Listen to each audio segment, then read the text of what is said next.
आज हम बात करने वाले हैं भारत की सबसे बड़ी और शायद सबसे शातिर बैंक डकैतियों में से एक की। ये एक ऐसी कहानी है जो बिल्कुल किसी फिल्म की तरह लगती है। सोचिए जरा, 80 किलो सोना और साथ में 25 लाख रुपए कैश। उस जमाने में इसकी कीमत थी 8 करोड़ रुपए से ज्यादा। और आज तो ये 110 करोड़ के भी पार है। मतलब ये सिर्फ कोई आम चोरी नहीं थी, ये एक ऐसी लूट थी जिसने पूरे देश को हिला कर रख दिया था।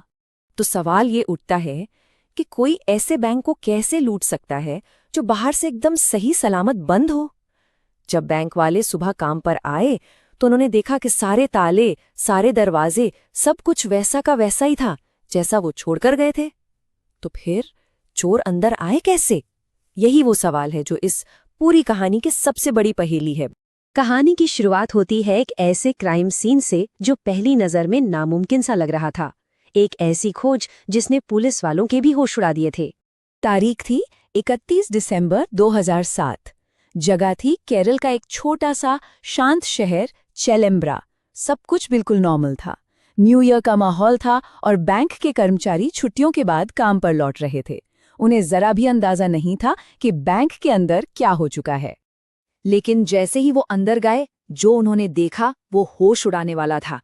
लॉकर तो खाली थे, लेकिन दरवाजे पर जरा भी जोर जबरदस्ती का निशान नहीं था, बल्कि स्ट्रांग रूम के फर्श में एक बहुत बड़ा छेद था। एक ऐसा छेद जो सीधे नीचे वाले रेस्टोरेंट से ऊपर आ रहा था।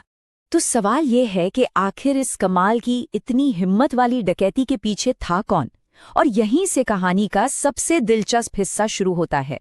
मास्टरमाइंड, एक ऐसा आदमी जिसने इस पूरी चोरी का आइडिया एक बॉलीवुड फिल्म से उठाया था। इस पूरी कहानी का मेन किरदार है जोसेफ। उसकी जिंदगी की शुरुआत ही मुश्किलों से हुई।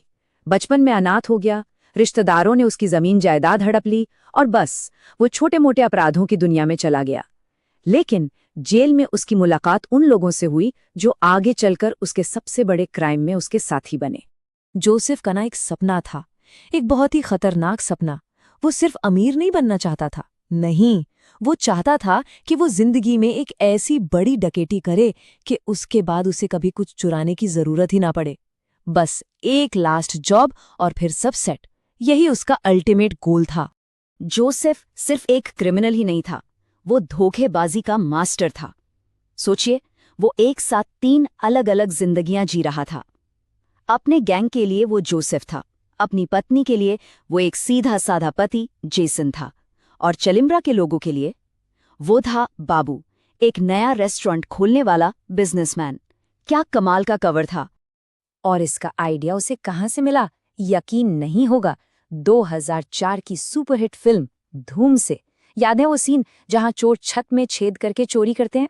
बस जोसेफ ने उसी फिल्मी सीन को उठाया और उसे असल जिंदगी की एक खतरनाक चोरी में बदल दिया। तो एक फिल्म का आइडिया असल जिंदगी की इतनी बड़ी डकैती में कैसे बदला? चलिए अब देखते हैं कि जोसेफ और उसकी टीम ने इस पूरे प्लान को अंजाम कैसे दिया। ये प्लान सच में एक मास्टरपीस था। सबसे पहले एक ऐसा बैंक ढूंढा जिसमें रात में कोई गार्ड नहीं था। फिर ठीक उसी बैंक के नीचे वाला रेस्टोरेंट एक नकली नाम से किराए पर ले लिया। और टाइमिंग एकदम परफेक्ट। उन्होंने चोरी के लिए एक त्योहार की रात चुनी। उन्हें पता था कि पटाखों और लाउड म्यूजिक के शोर में ड्रिलिंग और कटिंग की आवाज किसी को सुनाई नहीं देगी। मतलब ये एक ऑलमोस्ट परफेक्ट क्राइम था। तो डकैती हो चुकी थी, चोर गायब थे, अब बारी थी पुलिस की। और यहीं से शुरू हुआ एक जबरदस्त चूहे बिल्ली का खेल। पुलिस एक ऐसे शातिर चोर के पीछे थी जिसने अपने पीछे लगभग कोई सुराग ही नहीं छोड़ा था। क्राइम सीन पर पुलिस को सिर्फ एक ही चीज मिली। रेस्टोरेंट के काउंटर पर धूल में लिखा था जय माओ। ये एक बहुत ही शातिर चाल थी। चोर चाहते थे कि पुलिस को लगे कि ये काम किसी राजनीतिक ग्रुप का है और वो गलत दिशा में जांच करने लगे। पुलिस वालों के लिए तो ये किसी बुरे सपने जैसा था। ना कोई फिंगरप्रिंट, ना कोई चश्मदीद गवाह। जो नाम दिया था वो नकली, जिस गाड़ी से भागे उसकी नंबर प्लेट नकली। ऐसा लग रहा था जैसे चोर आए और बस हवा में गायब हो गए। जब जांच के सारे पुराने तरीके फेल हो गए तो पुलिस ने अपने आखिरी हथियार का इस्तेमाल किया, टेक्नोलॉजी। और यहीं से केस में एक जबरदस्त मोड़ आया। अब शुरू हुई लाखों डिजिटल सुरागों के बीच एक सुई को खोजने की कोशिश। और ये काम बिल्कुल आसान नहीं था। इस केस को सुलझाने के लिए पुलिस को मोबाइल टावर के डेटा से पूरे 45 लाख, जी हां, 4.5 मिलियन फोन कॉल्स को खंगालना पड़ा। आप सोच सकते हैं, ये तो जैसे भूसे के ढेर में सुई ढूंढने जैसा था, वो भी डिजिटल दुनिया में। पूरे 57 दिन लगे पुलिस को। हफ्तों तक तो वो जय माओ वाले झूठे सुराग के पीछे ही भागते रहे। लेकिन फिर 51वें दिन एक ब्रेक थ्रू मिला। उन लाखों कॉल्स के बीच एक संदिग्ध मोबाइल नंबर सामने आया, एक ऐसा डिजिटल धागा जिसने पूरी साजिश को खोल कर रख दिया। तो हुआ ये कि पुलिस ने बाबू के नकली फोन नंबर को एक दूसरे एक्टिव नंबर से लिंक किया, जो वीटी जोसेफ के नाम पर था। अब ये जोसेफ वाला नंबर अक्सर अनीता नाम की एक औरत को फोन करता था, और फिर एक पुलिस कांस्टेबल ने अनीता को पहचान लिया। वो उसके पड़ोसी जेसन की पत्नी थी। बस सारे टुकड़े जुड़ गए। बाबू, जोसेफ और जेसन, ये तीनों एक ही आदमी थे। लेकिन गिरफ्तारी के साथ ये कहानी खत्म नहीं हुई। इस कहानी में अभी एक आखिरी और शायद सबसे हैरान करने वाला मोड़ बाकी था। आखिरकार सजा का दिन आया। मास्टरमाइंड जोसेफ और उसके खास साथी शिबू, दोनों को 20-20 साल की सजा हुई।